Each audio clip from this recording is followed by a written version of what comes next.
So what I'm trying to say is I'm really just doing this for fun, which I guess is the best motivation. We'll see. It might not lend itself to great video quality, but I'll have fun doing it, so I hope you have fun watching it. So starting off, we're going to talk about a piece of literature that you almost certainly read in high school, which is Joseph Conrad's Heart of Darkness, which, as everyone knows, is about the evils of imperialism, and also its most famous film adaptation, Francis Ford Coppola's film Apocalypse Now, which is about Vietnam. Now, there are huge differences between the book and the movie, and it wasn't ever meant to be a direct adaptation, but I think it's really interesting the way that Coppola chose to adapt it, the scenes he left in, the scenes he left out, and ultimately how these differences give them two completely different purposes as a book or as a movie. Something that I think is unfortunate is that a lot of the time, instead of remembering it for the great movie that it is, and it's a really great movie, like in the real sense, in the artistic sense, a lot of people just remember it for A, being a war movie, not that it's an anti-war movie, or B, for some of its more famous quotes. It's Charlie's Point. Charlie, don't surf! I love the smell of napalm in the morning. Maybe a big part of that is that Duval looked a lot better in this movie than Marlon Brando did, which I'll admit that is the case.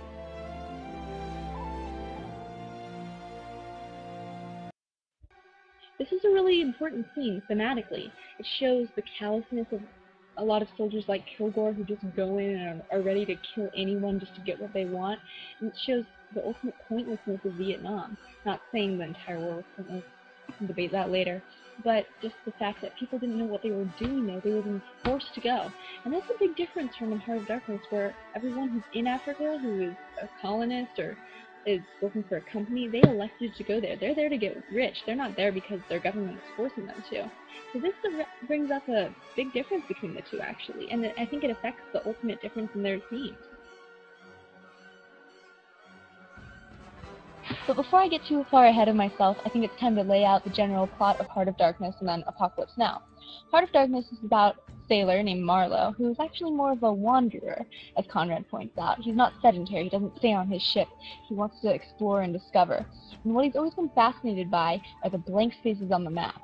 So, in between voyages, he decides that he's finally going to visit one of those last blank spaces, which is in Africa.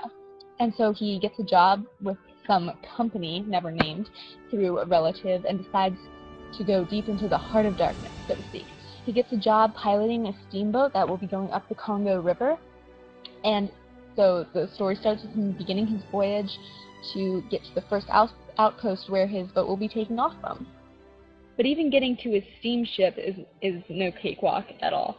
First, he has to go and get interviewed at some city in Europe, which is supposedly Brussels, where he gets his head examined, well, measured anyway, and the doctor tells him that what will really change during his voyage is what's inside his head, hinting at the kind of horror that he'll have to face. The horror, haha. Anyway, so he heads down the coast of Africa to get to the outpost where he sees the French ship firing into the jungle. He witnesses the cruelty that Africans are facing at the hands of the colonizers, and ultimately he hears about a man named Kurtz, who is probably the greatest agent that the company has ever had in Africa. And he is working at this interstation. In fact, it's the interstation that Marlowe will be piloting his steamship to. And he's been there for years, and he's supposed to be the up-and-coming man in the company who's going to get a big promotion in Europe one of these days. But as Marlowe finds out when he gets to the station where his boat is hiding, nothing has been heard of Kurtz in a while. In fact, there have been some weird rumors that he's been acting kind of crazy, that he keeps changing his mind about coming back, but the company doesn't really care because they keep getting their ivory. And other people seem to have kind of a grudge against Kurtz since he's been so successful. As a matter of fact, before Marlowe can even get to where his steamboat is waiting for him, it has been mysteriously sunk, either by accident or on purpose, although it's heavily implied it was on purpose because the other agents of the company are so jealous that Kurtz has been doing so much better than them, and they don't even care that he might be in trouble upriver. They just want to make sure he can't get back, so he can't take their jobs. After many delays, Marlowe is finally able to pilot his ship upriver, and there's him, several of the agents for the company who Conrad ironically calls pilgrims because they're not here to visit any religious shrine, they're here to make money. The manager who's from the interstation they're taking off from, who's very sneaky and sly, and Marlowe doesn't trust him, and a native who is piloting the boat, who Marlowe actually comes to kind of like. Anyway, so they head upriver, and this part of the novel moves along pretty quickly, until one day they're attacked by arrows.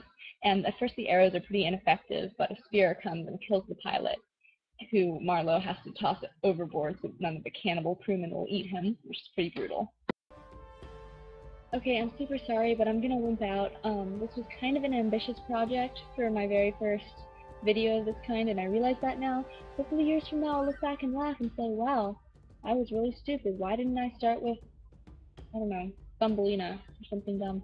Anyway, I'm sorry if I dragged this out and you were really hoping this would be the definitive work on Heart of Darkness plus Apocalypse Now, but I just want to lay it out there that both of these are totally worthwhile reads, or views, watches, and I definitely recommend both of them.